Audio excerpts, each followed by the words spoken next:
What's going on YouTube? With so many new collectors getting into the hobby, the amount of carelessly packaged cards I've received has absolutely been absurd. So since I have a few cards to send out, I figured I should show you how to properly package your cards before you do ship them out. And if you haven't already, please consider subscribing. And if you're new to the channel, my name's Dakota. Welcome to Cards Over Stocks.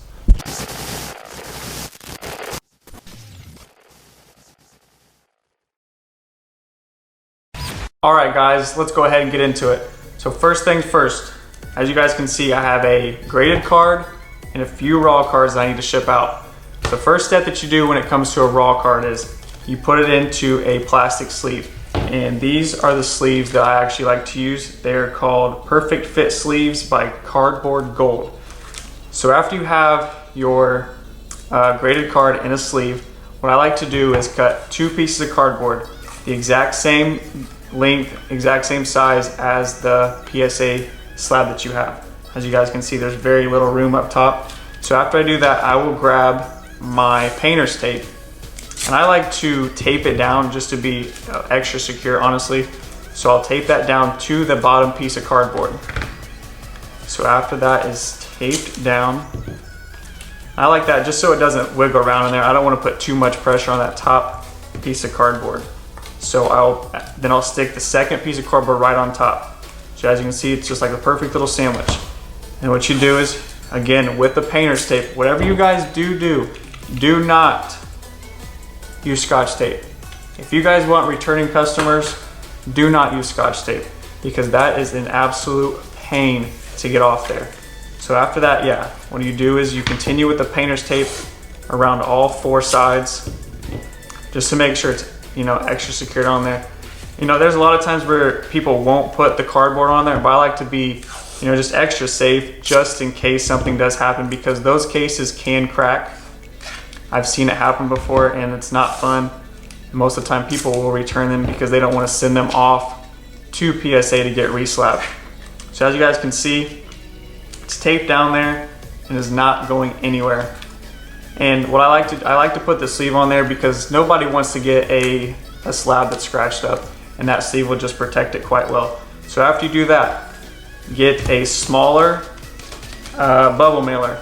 And these bubble mailers are actually 4x7s, and it'll slide right in there. Usually fits, quite perfect. Fits just like a glove. Obviously, you take this off here, flap it down. And what I like to do is I like to write a little note, thank you, thanks for the purchase. And, I shamelessly plug my Instagram and YouTube channel, just in case they do happen to follow you. Maybe you guys can do deals off of eBay if, that's where most of your sales are. So you can do them off of eBay and save you guys some fees. So after you put that into a 4x7 bubble mailer, you get a bigger bubble mailer like this, which is a 5x9, and you just slide it right on in there. And those usually fit quite perfect. There's not much wiggle room in there, which I prefer. I don't like any wiggle room. Put that right on top there. And if you really want to, and I like to do this sometimes, I will just get a small piece of packaging tape and stick it right there on that edge, so that thing is not going anywhere. As you guys can see, no wiggle room, no nothing in there. I like to do that for PSA cards or graded cards that are usually less than $300. And if they are more than $300, it's just my personal preference. I like to be more safe with it. I'll put them in one of these, priority mail box. But when I do that, for example, here I have a Luca Prism PSA 10 in here, rookie. What I'll do is I'll put it in the bubble mailer, but then I'll also stick it around something like this. I'll slide in there just to create, very little wiggle room in there. I don't like that card to move around because I know how, the post office is with these cards, with, any package really. They'll just throw them around and they don't really care. So what I'll do is I'll stick that in there so they create, no room at all. And if you don't have those little bubble mailers like that to stick around the normal bubble mailer, you can use, what I like to use is Walmart bags too. Just a good way to reuse those because, everybody seems to have those. Yeah, look at that. Stick that right in there. No sound, no nothing. That means that thing is not going anywhere. But after I do that, get it all packaged up, what you would like to do is get your tape, take it off there, and I like to put it on all the edges, just to be sure that those things don't come open. And you can kind of just tell if somebody's messed with them, because, you know, I don't trust people. I don't trust the post office either. I don't trust that they don't open up packages and reseal them to see what's in them. So I just like doing that. So just a little sense of security there. I put them on both the edges, and I put it on this side that has the glue on it, just, you know, just to be extra safe. You can never package too much. That's what it looks like when I send something that's usually over $300. So next up, we have raw cards. Now raw cards, they aren't hardest enough, but I've seen some terrible packages when it comes to these. People just throw them in the bubble mailers, nothing protecting them. Most of the time they're just in penny sleeves, which is absolutely insane to see. So first thing you do is you stick the cards in penny sleeves, put them in top loaders. Before you do anything else, just takes a little bit of painter's tape, stick it right on top there. And again, do not use this. Do not use Scotch tape. That is an absolute pain to get off there.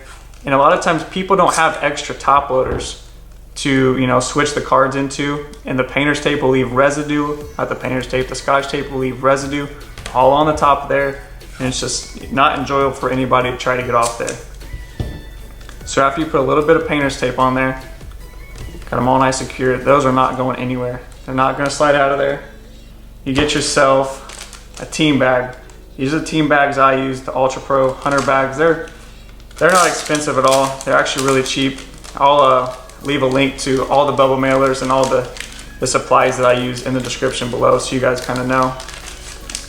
So you get that, and it may take a couple depending on how many you're sending off. So I think 3 should fit. Yeah, 3 will fit in there just fine. Take that tape off there, put it right over the top. And if you want to be extra nice, some people like to, you know, include just some base cards in there, just for the, you know, kind of thank you for the business. If maybe they have, you know, kids that collect, in case they, you know, want some extra cards. And it's a good way to get rid of some of your base that you don't want. So I'll just throw those in another team bag and stick those inside there with those. And you don't have to worry about packaging those up real nice. They're just extras if anybody wants them. So again, the same thing I do is I'll stick the cards on that bottom piece. I'll get painter's tape. And I know a lot of people don't do this, but I like securing it down to at least 1 piece of cardboard, just to be extra safe. I don't want those cards sliding around or happen to come out of there. So I will tape those down just like that. Nice and secure. Because I can tell you what, I have received some packages and those cards are just all over the place, and nobody wants to spend a ton of money on cards and then come back, you know, them come to you damaged and whatnot. So I like to package the cards how I would like to receive them, and I always feel like this was the safest, best way to do so. So yeah, after you get all of this secure, you get it nice and sandwiched in there, those things are ready to go. So again, these should fit perfectly into a 4x7 bubble mailer. Sometimes you gotta wiggle them in there just a little bit. Slide those in there. Take that off there.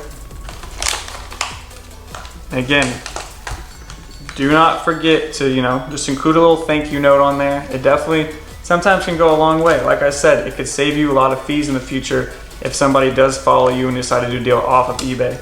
So yeah, after you get that in there, you slide it into your bubble mailer. Take the tape off there. Knock it down. And like I said, I always add just a little bit of tape just to be safe. And that is it, guys. That is the simplest and easiest way to carefully package your cards before you send them off to somebody. I don't know about you guys, but I do not want to pay all this money, get my cards in, and they're all damaged because the packaging was terrible. But I hope this was helpful. I hope this kind of showed you guys some ways to package your cards before you do send them out, because nobody wants their cards damaged. But if this video was helpful, please give it a big thumbs up. And if you haven't already, please consider subscribing. Until next time, this was Cards Over Stocks.